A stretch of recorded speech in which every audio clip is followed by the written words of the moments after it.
Tuhan Yesus baik kepada kita semua. Selama-lamanya kebaikan Tuhan tidak pernah berhenti mengalir atas kehidupan kita. Semoga backgroundnya tidak terlalu menakuti Bapak Ibu. Saya sengaja pilih hitam merah karena ini berhubungan dengan roh Tuhan. Kita yakin percaya bahwa roh Tuhan ada di tengah-tengah kita. Tuhan tidak pernah masalah dengan jumlah. Pada saat dia datang ke dunia ini, dia bisa pakai dan dia bisa ambil banyak orang untuk menjadi muridnya. Tetapi Tuhan fokus hanya kepada 12 orang, di mana 12 orang itu akhirnya menjadi seorang yang hebat ya, orang-orang yang hebat kecuali Yudas yang gantung diri. Tapi para rasul ini hebat sekali dan kita tahu bahwa apa yang mereka lakukan berdampak sama kita sekarang. Itu karena roh Tuhan atas mereka. Seperti bangsa Israel. Saya kembali lagi ke bangsa Israel. Bangsa Israel itu tetap ada di dalam perjanjian lama, tetap ditulis dan kita tetap baca. Supaya menjadi peringatan atas kita semua. Tapi bangsa Israel memiliki siklus hidup. Mereka murtad, terus mereka diperbudak, mereka berseru kepada Tuhan, Tuhan selamatkan mereka, kemudian mereka jatuh lagi, murtad lagi, diperbudak lagi, berseru lagi, diselamatkan lagi, jatuh lagi, terus seperti itu.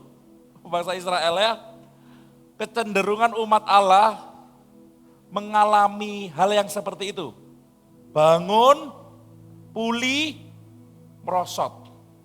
Bangun lagi rohaninya, pulih lagi rohaninya, merosot lagi. Sungguh-sungguh ke Tuhan, setia ke Tuhan, cinta Tuhan, malas lagi. Terus diberi peringatan sama Tuhan melalui entah itu sakit, kegagalan, bangun lagi, setia lagi, merosot lagi.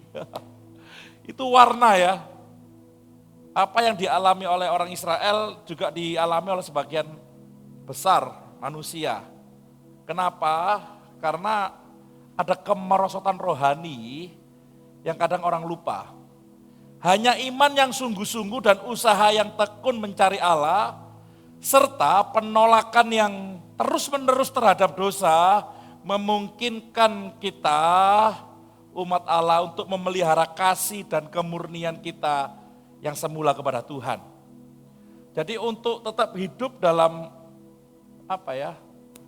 jangka yang step yang di atas tadi, yang setia terus, ini butuh yang namanya effort, butuh yang namanya usaha dari kita untuk menolak dosa, tidak mau deket-deket bahkan campuri dosa dan berusaha untuk sungguh-sungguh mencari wajah Tuhan.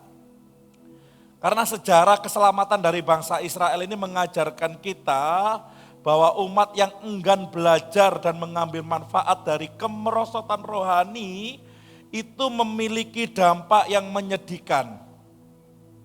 Pemberontakan dan ketidakpercayaan, saya ulangi, pemberontakan dan ketidakpercayaan kepada Allah itu bukan hal sepele.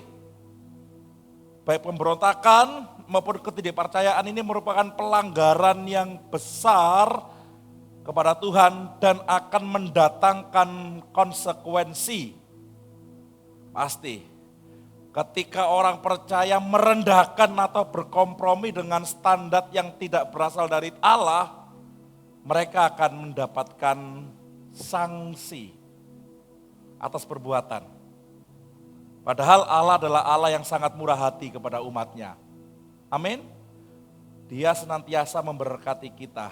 Namun ingat, apa yang kita lakukan pasti mendatangkan konsekuensi. Nah, itulah yang dialami oleh bangsa Israel. Dan siklus ini kita mendapatkan pemahaman baru.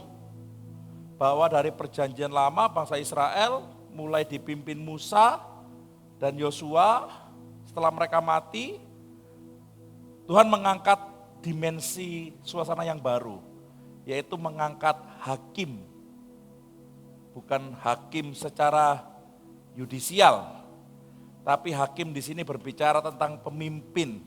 Memang tidak sekaliber Musa atau Yosua, tetapi hakim yang Tuhan angkat ini mampu sebenarnya menolong bangsa Israel.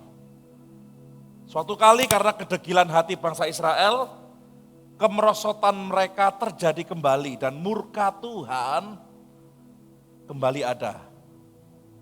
Hakim yang pertama bernama Otniel. Sama-sama katakan Otniel. Di gereja ini belum ada yang namanya Otniel ya.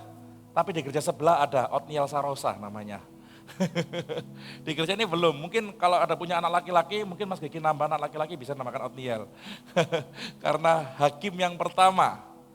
Dikatakan di sini, Roh Tuhan menghinggapi Otniel. Dan Otniel itu menghakimi orang Israel. Otniel maju berperang, lalu Tuhan menyerahkan Kusyan Rishyataim, Raja Aram ke dalam tangannya. Sehingga ia mengalahkan Kusyan Rishyataim, lalu amanlah negeri itu. Berapa tahun Bapak Ibu? 40 tahun lamanya, kemudian Otniel anak Kenas itu mati. Hakim yang dimaksud bukanlah hakim secara yudisial yang ada di Indonesia. Entah MK, entah MK Bapak Ibu. Bukan seperti itu.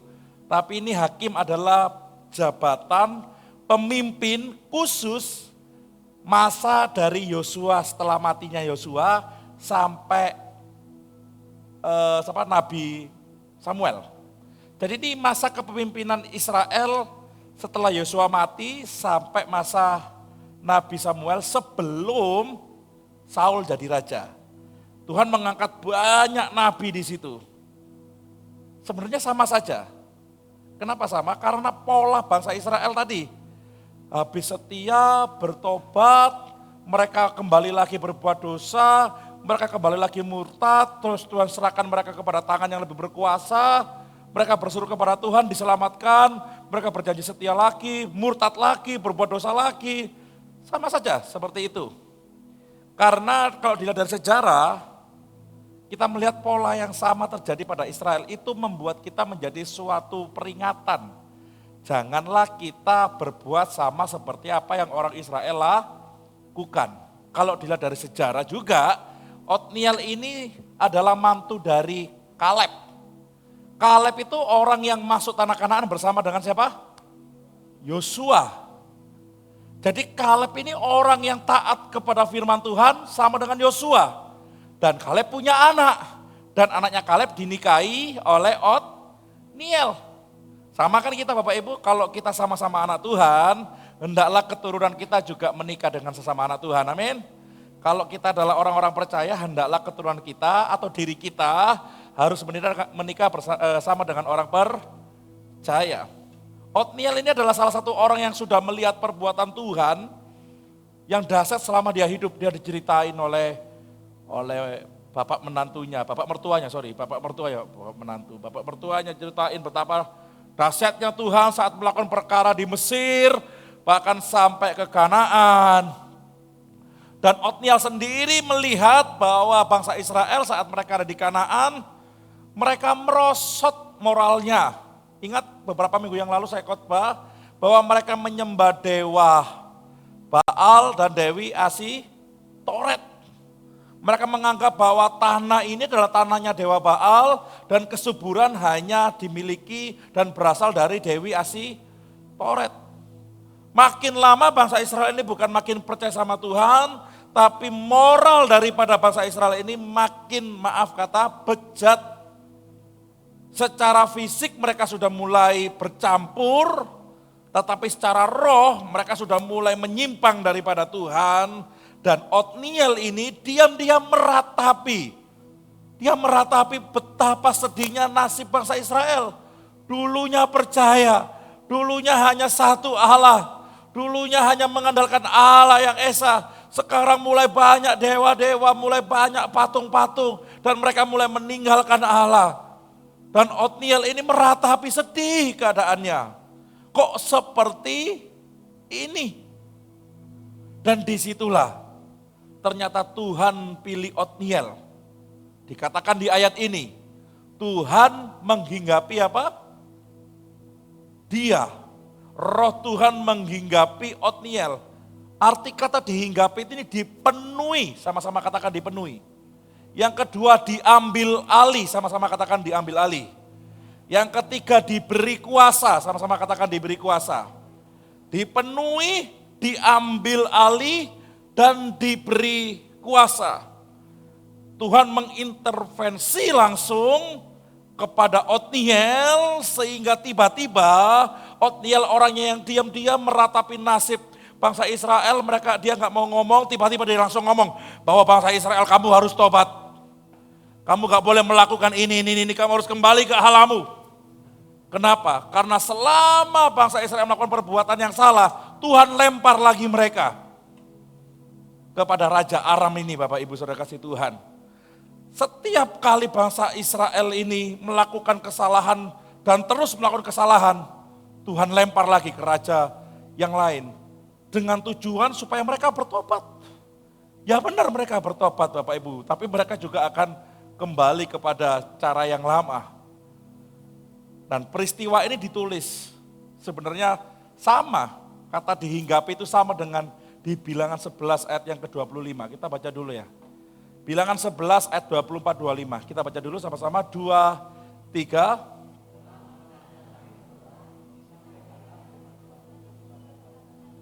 Ia mengumpulkan 70 orang dari para tua-tua bangsa itu dan menyuruh mereka berdiri sekeliling kemah.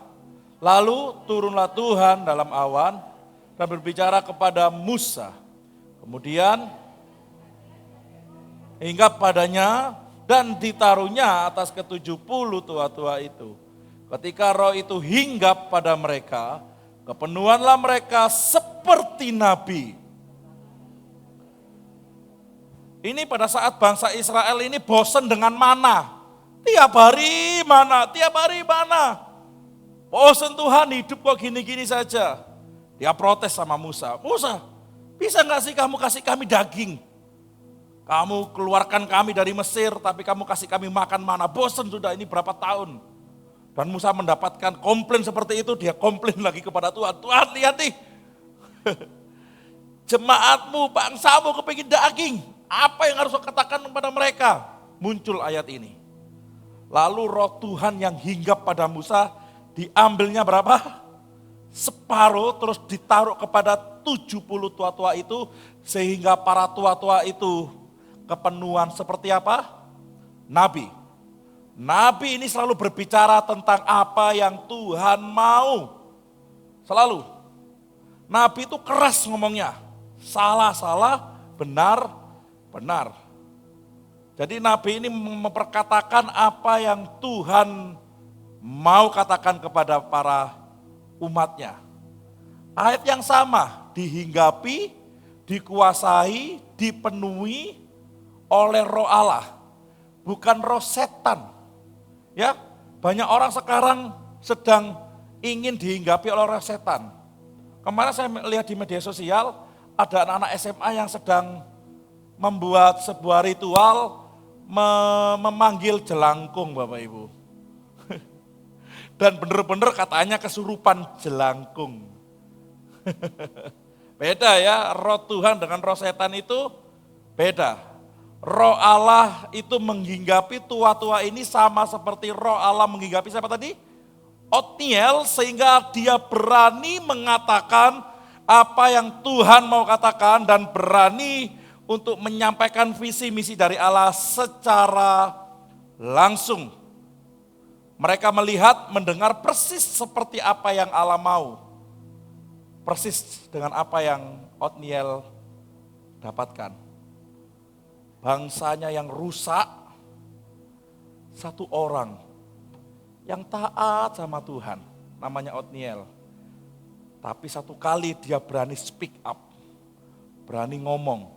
Bukan karena dia jadi pemimpin, bukan karena dia pernah sekolah teologi, bukan karena dia mengerti Alkitab, pernah belajar Alkitab, tapi karena apa? Roh Tuhan. Saat roh Tuhan mengambil alih posisi Otniel, disitulah Otniel langsung berani berbicara. Mana yang benar, mana yang salah. Dosa yang banyak dilakukan oleh orang, Otniel tidak mau lakukan. Justru dari Otniel lah bangsa itu mulai bertobat. Itulah pemimpin Bapak Ibu. Pemimpin itu harus berani tampil beda. Otniel dipilih bukan saat dia menjadi ketua. Otniel dipenuhi Tuhan bukan pada saat dia ditabiskan menjadi hakim. Tapi setelah dia diurapi dan dihinggapi oleh roh Tuhan, maka kuasa Tuhan memampukan Otniel untuk melakukan perkara hebat bersama dengan Tuhan. Dan akhirnya Otniel diangkat menjadi pemimpin bangsa Israel. Kalau kita kebalik, kita kepingin jadi ketua, jadi pemimpin, baru minta roh Tuhan. Tuhan, aku jadi ketua nih, aku jadi pemimpin, aku jadi manajer, aku jadi kepala apapun, aku minta rohmu. Oh enggak, yang terjadi di Otniel bukan seperti itu. Dia diurapi dengan roh Tuhan, dia dikuasai dengan roh Tuhan, dan roh Tuhan ini yang membawa dia naik level menjadi seorang pemimpin. Amin. Bukan fisik dulu baru minta roh. Bukan fisik dulu baru perbaiki jiwa. Tetapi jiwa dulu, roh dulu diperbaiki dekat dengan Tuhan. Maka fisikmu akan dibawa terus naik bersama dengan Tuhan. Amin.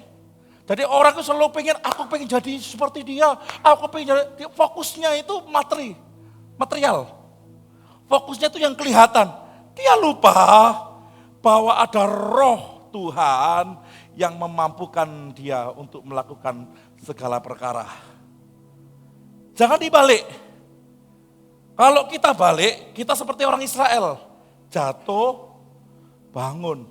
Sehebat apapun, setinggi apapun posisi Anda, kalau Anda tidak dikuasai roh Tuhan, pasti akan jatuh bangun.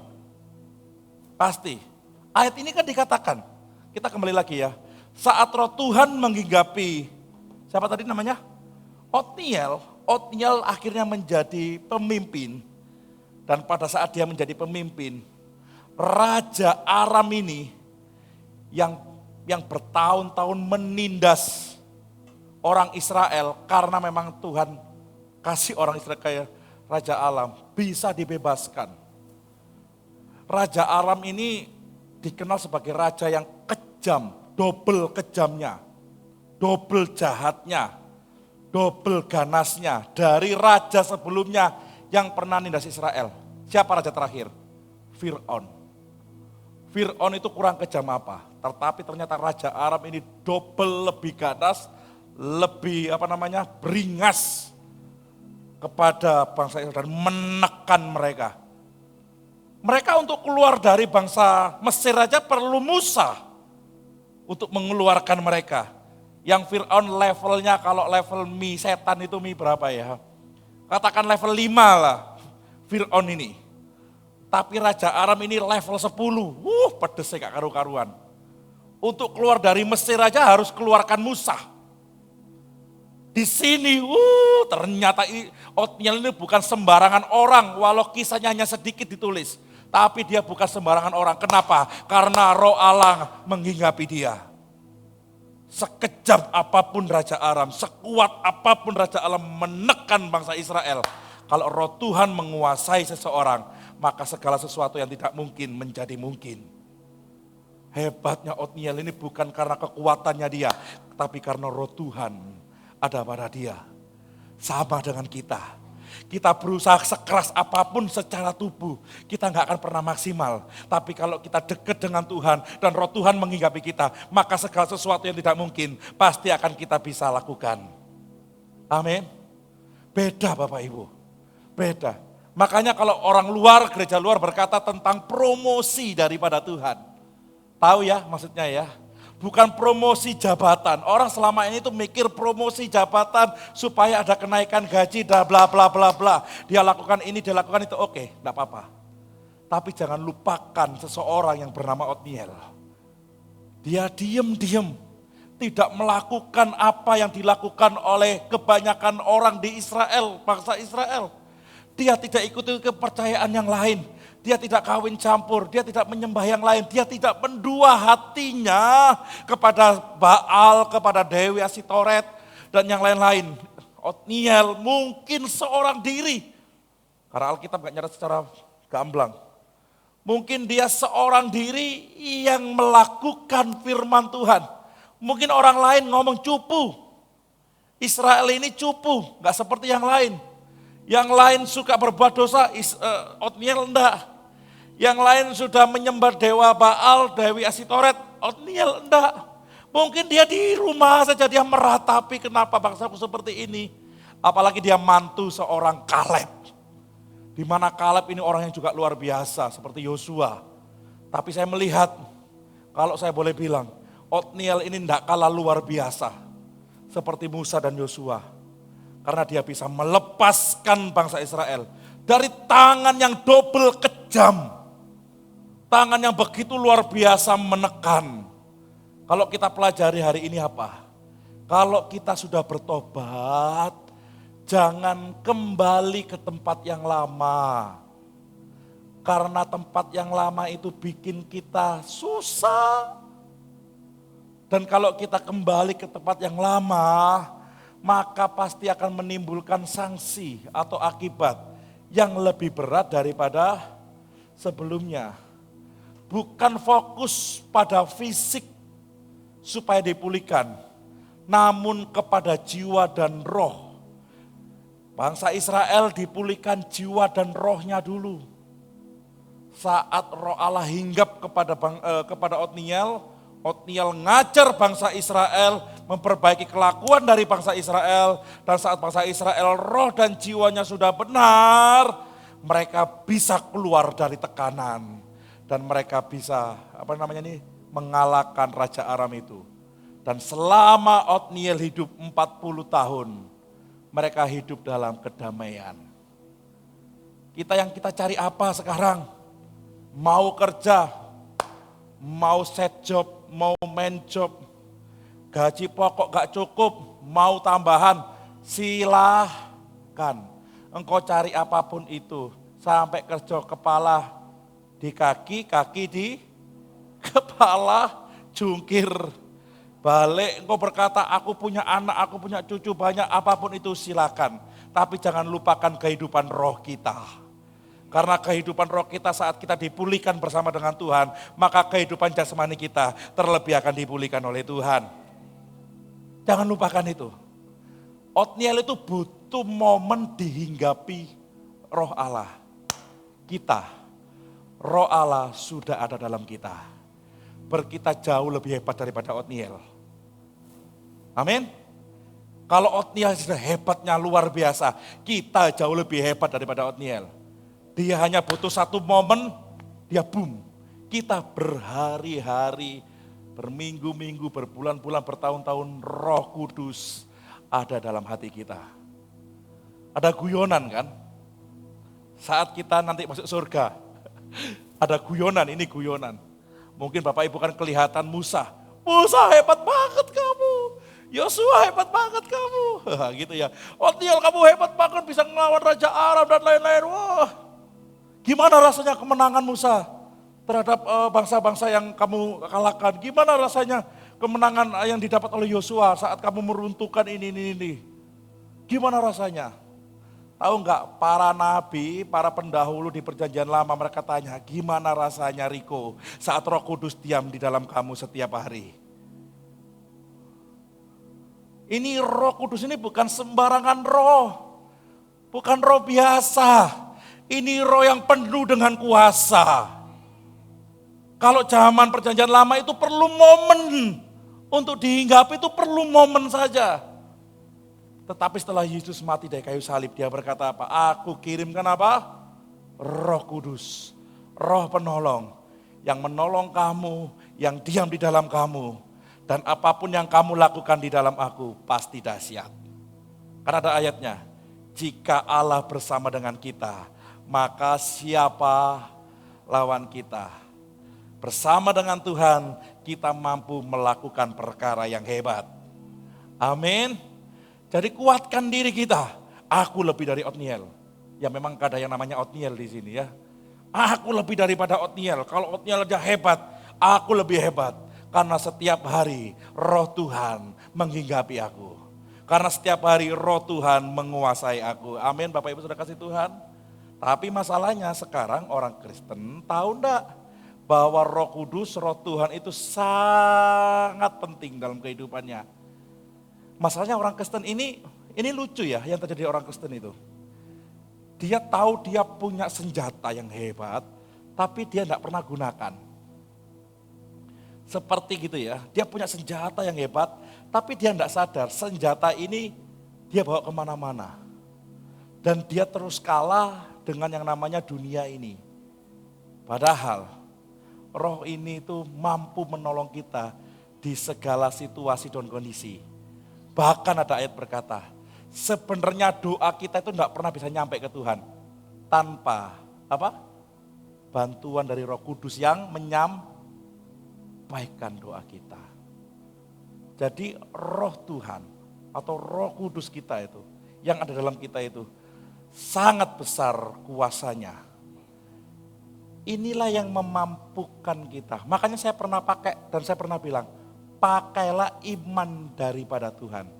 Pakailah roh yang daripada Tuhan.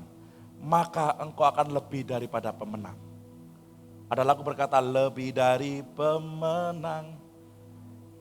Itu akan terjadi pada kita saat kita yakin dan kita sadar bahwa roh Allah itu ada dalam hati kita. Kekhawatiran itu mungkin ada. Kadang kita kalah karena kekhawatiran, betul enggak? Tapi kalau kita sadar roh Tuhan lebih besar dari segala sesuatu, maka kekhawatiran itu akan sirna Bapak Ibu. Ketakutan, kekhawatiran yang menghinggapi manusia itu akan hilang. Karena roh Tuhan lebih dari semuanya. Pemain musik bisa masuk. Bapak Ibu saudara kasih Tuhan, saya pun mengalami yang namanya ketakutan, kekhawatiran. Ini tahun belum berakhir saya udah mulai khawatir Bapak Ibu. Saya bilang sama istri, sayang kita bisa enggak sih sebenarnya kira-kira berangkat ke Bali untuk pelayanan di sana bersama kaum wanita. Istri saya bilang iso. Wah, namanya laki-laki kan logikanya jalan. Uang dari mana? Kan gitu ya. Apalagi saya hampir bulan yang sama, ada kemungkinan besar saya harus wisuda ke Batam. Saya cek lihat tiketnya, ya ampun gak kayak tiket bis Bapak Ibu. Cek larangi tiket ini. Semoga Pak Prabowo mendengar doa kita. Beliau berjanji akan menurunkan tiket pesawat. Siapa tahu 200.000 ke Malaysia, bolak-balik kita Pak Agus ya ke sana ya. Nyambangi jadi. Mahal sekali sekarang. Apalagi ke Semarang, penerbangan ke Surabaya masih transit kemana-mana itu ya Pak Agus ya. Saya lihat loh ini dari Surabaya ke Semarang transitnya ke Jakarta, tambah jauh. Saya khawatir, jujur khawatir bisa enggak ya. Terus satu kali saya ngomong mbak istri saya, gini wis sayang wis, lek-lekan aja wis lah, bilang gitu. Kalau memang Tuhan suruh saya wisuda, pasti ada dananya. Kalau Tuhan suruh saya pelayanan di Bali, sampai seneng-seneng. Lu jujur, ojo ngomong pelayanan tok, ya bisa seneng ya kan? Betul lah kira-kira? Pasti ada dananya. Kalau enggak, yus ngaplo wae di oma. Saya bilang gitu. Tapi istri saya bilang, aku enggak khawatir. Kenapa? Karena hari esok itu Tuhan sudah berikan berkatnya. Sama dengan kita tuh pernah khawatir loh.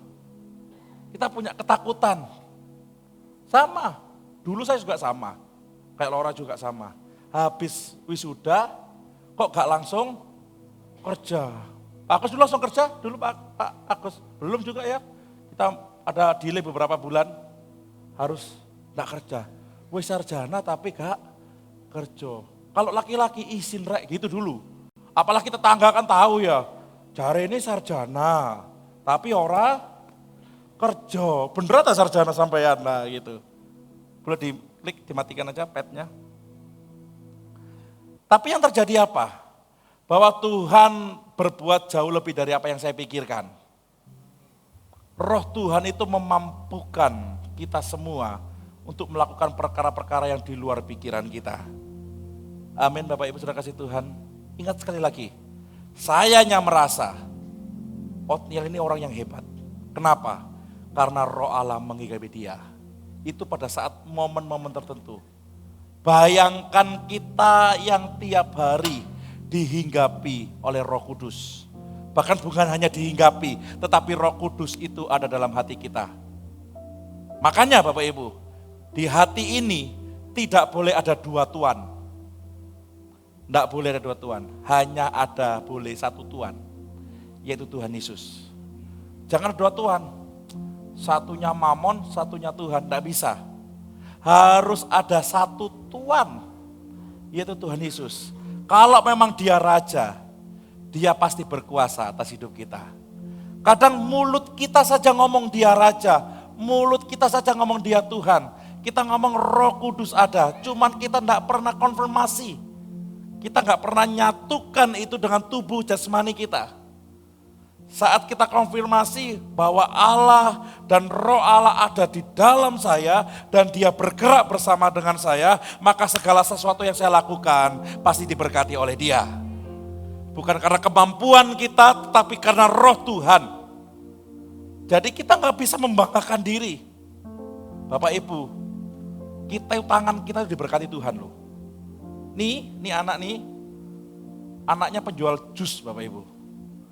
Jus, tahu jus ya Bapak Ibu? Panitia kapan bikin jus? Oh minggu besok. Kakaknya istri saya ini penjual jus. Tidak ada jampi-jampi, tidak ada gula yang diracik sendiri yang orang lain nggak tahu. Mungkin kalau pizza mungkin orang lain nggak tahu boleh ya. Ini jus cuma tinggal ya buah sama apa lagi jus itu biasanya? Susu sama ya air pasti ya, sama gula, sama es, kecuali es ya Bapak Ibu. Nah, itu pun banyak orang datang untuk melihat gimana sih caranya bikin jus. Lah ibunya dia ini ya cuma bikin aja biasa. Ya gulanya ya gak pernah ditaker sekian gram. Nggak pernah, ya pokoknya lap-lap, saset-saset, susu dikasih saset-saset gitu aja udah. Enak. Saya beli jus di tempat yang lain dengan buah yang sama. Mbak Biuk gak enak Bapak Ibu. Kenapa? Karena tangan anak Tuhan ini diberkati. Bukan karena takarannya bagus. Bukan karena itu saja. Tetapi tanganmu diberkati Tuhan sehingga apapun yang kamu lakukan pasti berhasil. Amin. Berikan tepuk tangan bagi Tuhan dong. Jadi bukan karena hanya kemampuan kita. Jangan lupakan Roh Tuhan. Ini penting sekali. Penting sekali. Sangat penting malah. Melebihi hidup ini. Jika Roh itu ada bersama dengan kita.